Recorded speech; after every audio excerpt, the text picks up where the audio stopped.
20 বছর ধরে আমি ইলেকশন করি।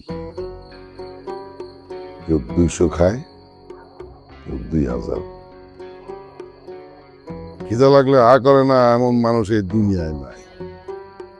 মুখের দিকে খেয়াল রাখবি, করলেই খাবার দিয়ে দিবি, আর তেরি বেরি করলে ফালায়া দিবি। বোঝা গেছে?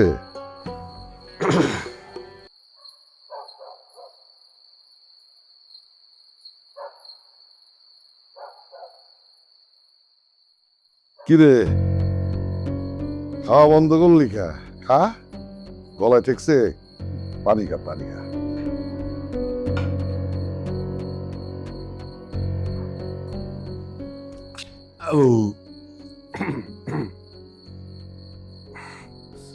ভাই একটা কথা বলতাম। কি? খবর শুনছেন কি না, এই গ্রামের কোনো চাষা তো তাকে ফসল আমার দেয় না। সব ফসল দিয়ে বাদল দেয়, তাও বাকিতে। আর বাদল গঞ্জে গিয়া সব বেচা তারপর করে টাকা দেয়। আমি নিজে চোখে দেখছি। বাদল আর দলকে দামাদামি করে, ডরায় না। এমন অবস্থা চলতে থাকলে গ্রামের কেউ তা বলে মানবো না ভাই। তোর কি মনে হয় এরকম দিন আসবো? আমার কি মনে হয় এটা তো বুঝতে পারতেছি না, কিন্তু চাষিরা তো সব বাতল হয়ে যায়।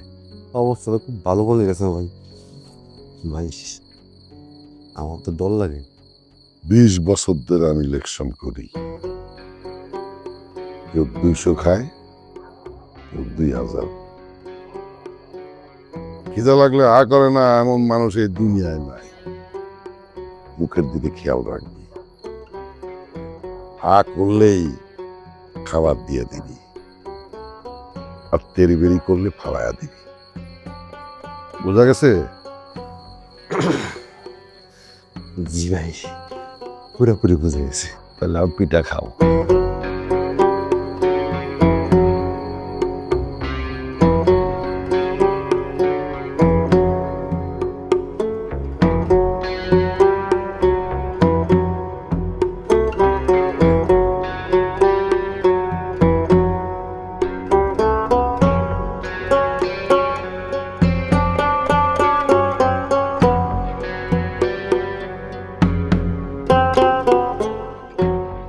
আসসালামু আলাইকুম স্যার। ওয়ালাইকুম আসসালাম। বাদল, কেমন আছো? আলহামদুলিল্লাহ চাচা। বসো বাবা। মেয়ে বড় হইলে বিয়ে দিতে হয়, এটাই নিয়ম। কার সাথে বিয়ে দিব, পরিবার কেমন, পরিবেশ কেমন, এগুলো একটু বিবেচনায় নিতে হয়। চাচা আপনি একদমই চিন্তা করেন না। আমি আমার জায়গা থেকে কারোর ভালো রাখুন, সুখে রাখুন, আমি সবভাবে চেষ্টা করুন চাচা। শুধু চেষ্টাই করবা? জমি নাই, চাকরি নাই, আজ কৃষকের ফসল নিয়ে গঞ্জে বিক্রি করো, কালকে কি করবা অন্য কেউ আসলে?